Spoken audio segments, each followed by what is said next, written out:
Good morning friends. आज के session में हम लोग देखने वाले हैं राष्ट्रीय और अंतर्राष्ट्रीय स्तर के करेंट अफेयर जो 68th बीपीएससी के लिए महत्वपूर्ण होगा। इस सेशन में उन्हीं प्रश्नों को शामिल किया गया है जिनकी आने की संभावना सबसे अधिक है। अगर आप इस सेशन से जुड़ते हैं तो यकीन मानिए आने वाले एग्ज़ाम में कोई भी प्रश्न आपसे छूटने नहीं वाले। तो जल्दी से इस चैनल से जुड़ जाइए और अपने दोस्तों को भी जोड़िए लिंक शेयर करके, और इस सेशन को लाइक करना ना भूलिए। तो चलिए शुरू करते हैं। ध्यान रहे यह सेशन केवल रिवीजन पर्पस के लिए बनाया गया है और उन्हीं प्रश्न को शामिल किया गया है जो इस मंथ में अधिक इम्पॉर्टेंट और आने की संभावना अधिक है। ठीक है, तो आप लोग ज़्यादा से ज़्यादा इस चैनल को सब्सक्राइब कीजिए और वीडियो को लाइक और शेयर कीजिए। चलिए शुरू करते हैं। महाराष्ट्र के महिला एवं बाल विकास विभाग द्वारा मुंबई में भारत के पहले माइग्रेशन मॉनिटरिंग सिस्टम का उद्घाटन किया गया। इसके माध्यम से प्रवासी भारतीयों को ट्रैक कर उन्हें लाभ दिलाने का प्रयास किया जाएगा। प्रधानमंत्री नरेंद्र मोदी ने राजस्थान के बांसवाड़ा में स्थित मानगढ़ धाम को राष्ट्रीय स्मारक घोषित किया। मानगढ़ धाम ब्रिटिश सेना द्वारा मारे गए लगभग 1500 आदिवासियों का स्मारक है। चलिए आगे देखते हैं। जल संसाधन एवं नदी विकास मंत्रालय ने ग्रेटर नोएडा में भारत जल सप्ताह का आयोजन किया, जिसका उद्घाटन राष्ट्रपति द्रौपदी मुर्मू ने किया। इसका विषय था सतत विकास और समानता के लिए जल सुरक्षा। इसमें डेनमार्क, फिनलैंड और सिंगापुर ने भाग लिया है। ठीक है, चलिए आगे देखते हैं। जल जीवन मिशन के तहत 100% घरों में नल से जल की आपूर्ति करने वाला गुजरात भारत का पहला राज्य बन गया है। उत्तर प्रदेश के दूसरे हाथी अभयारण्य तराई हाथी रिजर्व की स्थापना को मंजूरी दी गई है, केंद्रीय पर्यावरण एवं जलवायु परिवर्तन मंत्रालय द्वारा। ठीक है, चलिए आगे देखते हैं। निवेशक दीदी पहल इंडिया पोस्ट पेमेंट बैंक द्वारा जम्मू कश्मीर में शुरू किया गया है। इसका उद्देश्य क्या है?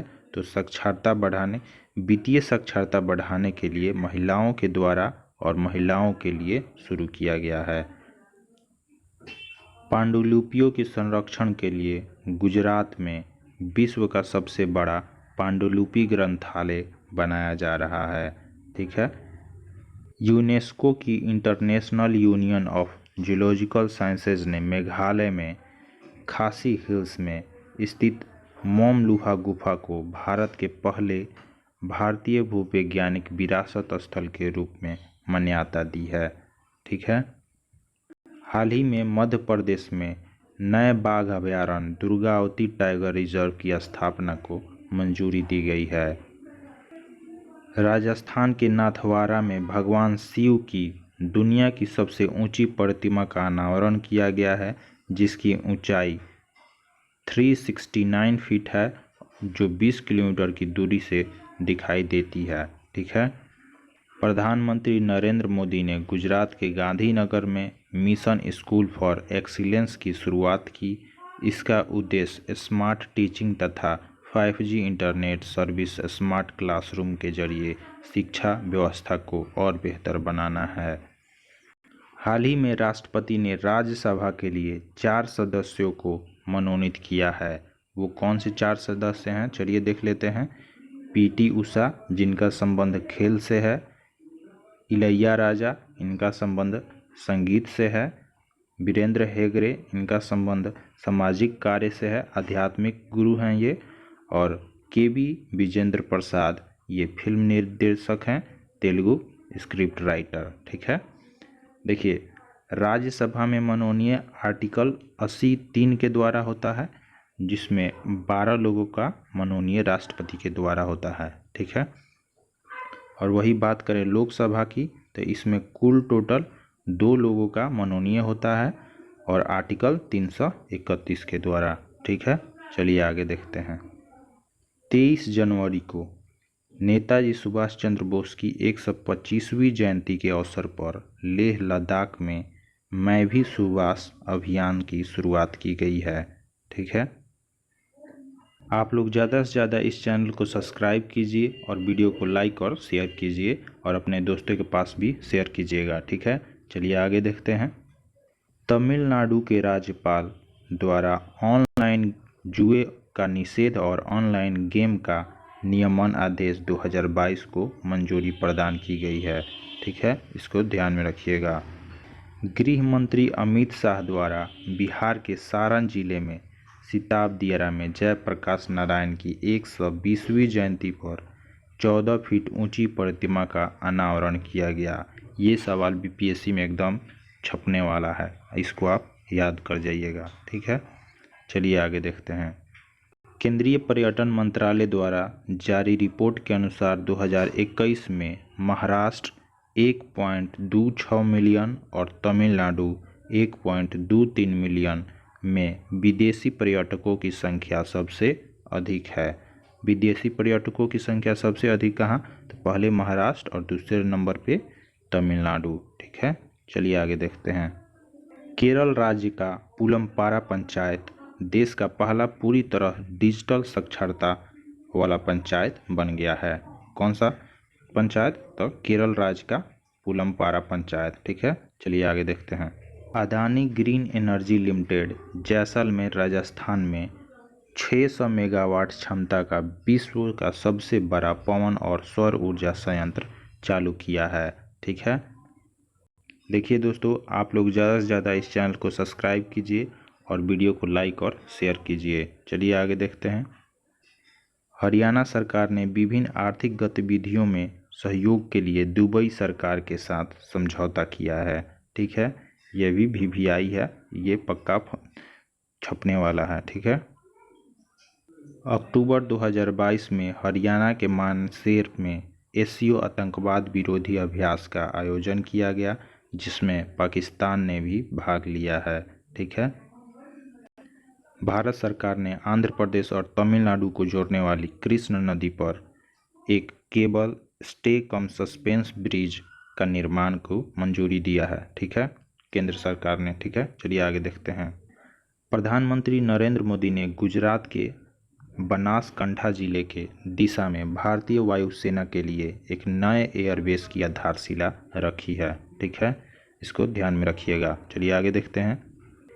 केंद्रीय पेट्रोलियम एवं प्राकृतिक गैस मंत्री हरदीप सिंह पुरी ने पंजाब के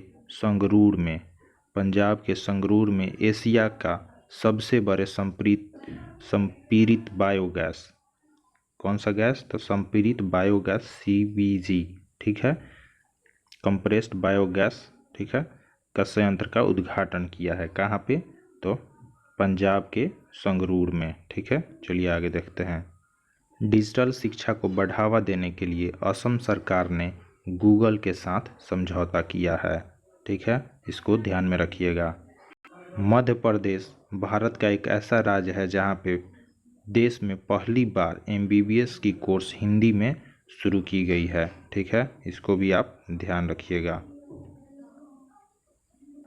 हाल ही में उत्तर प्रदेश सरकार ने रानीपुर टाइगर रिजर्व को वन जीव संरक्षण अधिनियम 1972 के तहत अधिसूचित किया है। हाल ही में भारत ने 2025 तक हरित ऊर्जा के निर्यात हेतु सिंगापुर के साथ समझौता किया है। ये भी प्रश्न आपके एग्जाम में छपने वाले हैं। ठीक है, चलिए आगे देखते हैं। हाल ही में permacrisis Collins dictionary word of the year के रूप में इसे चुना है, परमा क्राइसिस को। ठीक है, चलिए आगे देखते हैं। वर्ष 2023 में 12वें विश्व हिंदी सम्मेलन का आयोजन फिजी में किया जाएगा। इसमें भारत का प्रतिनिधित्व विदेश मंत्री एस जयशंकर करेंगे। यह सम्मेलन 3 साल में एक बार आयोजित की जाती है। ठीक है, चलिए आगे देखते हैं। मुंबई में पहली बार संयुक्त राष्ट्र सुरक्षा परिषद की आतंकवादी निरोध समिति की बैठक आयोजित की गई। इस बैठक की अध्यक्षता संयुक्त राष्ट्र में भारत के अस्थायी प्रतिनिधि रुचिका कंबोज ने किया। ठीक है, भारत ने आर्मेनिया के साथ 2000 करोड़ से अधिक मूल्य हथियारों के निर्यात के लिए समझौता किया है। किसके साथ? आर्मेनिया के साथ। आर्मेनिया का राजधानी कहाँ है? तो येरे अरवन। वहाँ के प्रधानमंत्री कौन है? तो निकोल पशियान। ठीक है, चलिए आगे देखते हैं। कजाकिस्तान ने अपनी राजधानी का नाम पुनः नूर सुल्ताना से अस्तान कर दिया है। ठीक है, इसको आप ध्यान में रखिएगा। चलिए आगे देखते हैं। हाल ही में वर्ल्ड वाइड फंड यानी WWF द्वारा प्लैनेट रिपोर्ट 2022 जारी किया गया है। महिलाओं को सशक्त बनाने, लैंगिक समानता को बढ़ावा देने के लिए ICC ने यूनिसेफ के साथ साझेदारी की है। ठीक है, इसको याद रखिएगा आप लोग, ये भी PBI है। ठीक है, चलिए आगे देखते हैं। छठा पूर्व एशिया शिक्षा मंत्रियों के शिखर सम्मेलन का आयोजन होनोई वियतनाम में किया गया है। कहाँ किया गया है? होनोई वियतनाम में। ठीक है। भारत अफ्रीका रक्षा वार्ता का आयोजन डेफ्थ एक्सपो 2022 के दौरान गांधीनगर में किया गया। IMF और विश्व बैंक की 2022 की वार्षिक बैठक का आयोजन USA में किया गया है। ठीक है, चलिए आगे देखते हैं।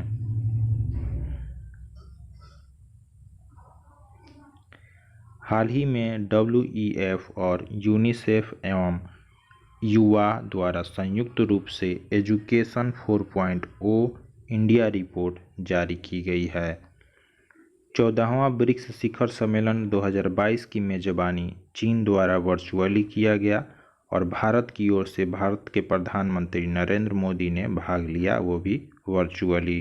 ठीक है, इसका विषय था उच्च गुणवत्ता वाली ब्रिक्स साझेदारी को बढ़ावा देना, वैश्विक विकास के लिए एक नए युग की शुरुआत करना। ठीक है, आप लोग कमेंट में बताइए कि 14वां ब्रिक्स शिखर सम्मेलन कहाँ आयोजित की गई। उम्मीद है यह सेशन आपको पसंद आया होगा। अगर यह सेशन थोड़ा सा भी अच्छा लगा हो तो आप हमें कमेंट में बता सकते हैं। ठीक है, अगर आपकी कोई सुझाव हो तो वो भी हमें कमेंट में डाल सकते हैं। चलिए आज के सेशन में बस इतना ही। चैनल को सब्सक्राइब करना ना भूलिए। मिलते हैं नेक्स्ट सेशन में। जय हिंद, जय भारत।